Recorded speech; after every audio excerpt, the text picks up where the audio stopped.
এই জাতি একটি নিরপেক্ষ, সুষ্ঠু, বস্তুনিষ্ঠ নির্বাচনের জন্য অপেক্ষা করছে।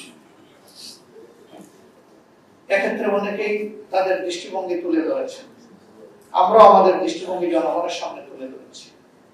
আমরা বলেছি অবশ্যই নির্বাচনটি সুষ্ঠু এবং বস্তুনিষ্ঠ হতে হবে। এই সুষ্ঠুতা এবং বস্তুনিষ্ঠতার স্বার্থে কতিপয় সংস্কার অবশ্যই সাধন করতে হবে। এ বিষয়ে আমরা আমাদের সুপারিশমালা সংশ্লিষ্ট কমিশনগুলোর কাছে আমরা পেশ করেছি। তারা আমাদের সাথে বসা শুরু করেছেন, আরো সিরিজ অফ মিটিং আমাদের সাথে তাদের হবে।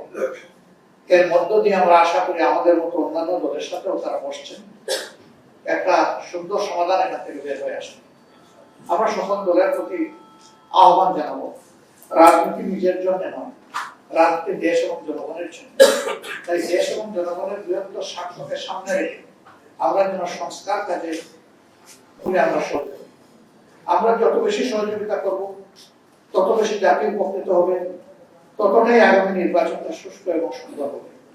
আর এখানে যদি সহযোগিতার কোনো ঘাটতি হয় তাহলে সবকিছু চ্যালেঞ্জে পড়ে যাবে, অনিশ্চিত হয়ে যাবে। আমরা চাই না জাতীয় জীবনে আরেকটা অনিশ্চয়তা আসে।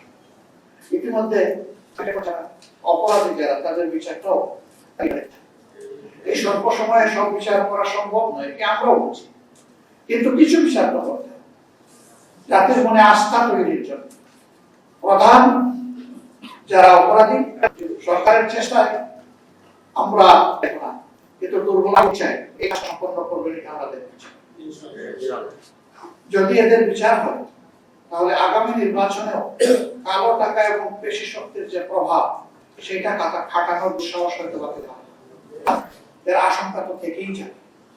সম্মানিত ভাইয়েরা, আমরা এই নির্বাচনকে অর্থবহ করার জন্য এবং জনমতের শতভাগ প্রতিফলন পার্লামেন্ট কোয়ালিটি সম্পন্ন পার্লামেন্ট করার জন্য পেশি শক্তি এবং কালো টাকার প্রভাব থেকে মুক্ত করার জন্য আমরা বলেছি পিআর সিস্টেমে নির্বাচন হতে হবে।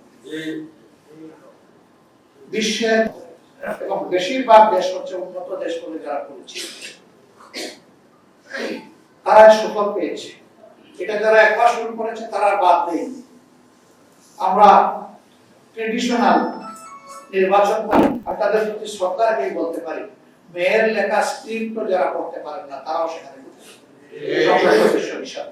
তারা কি আইন রচনা করে বাংলাদেশের মানুষকে দিবেন, তারা কোন আইনটি সংস্কার সাধন করার মতো এবিলিটি রাখে, তারা হয়তো অন্য কাজের জন্য স্ব ক্ষেত্রে তারা খুবই গুরুত্বপূর্ণ, কিন্তু এই জায়গাটা তো আইন প্রণয়নের জায়গা, আইন সংস্কারের জায়গা। এই জায়গাটায় অবশ্যই ওরকম ক্যাপাসিটি যাদের আছে তাদের যাওয়া উচিত। এই জন্য আমরা বলেছি যে আনুপাতিক প্রতিনিধিত্ব হিসাবেই সেখানে যাবে লোকেরা, ভোট যে যত পার্সেন্ট পাবে সেই হারে সে আসন পাবে। এতে করে কোন দলকে ছোট এবং বড় বলার কারো সাহস হবে, দল দলই ছোট কি আর বড় করার চেষ্টা করবে, জনসম্পৃক্ত কাজে সে আরো বেশি নিজেকে পেশ করবে। আমরা এই বিষয়ে জাতির সামনে স্পষ্ট করেছি। সরকার চেষ্টা করছেন দেশকে গঠনমূলক ধারায় ফিরিয়ে আনার জন্য, তারা যেটুকু চেষ্টা করছেন এইটুকু, কিন্তু মাঝে মধ্যে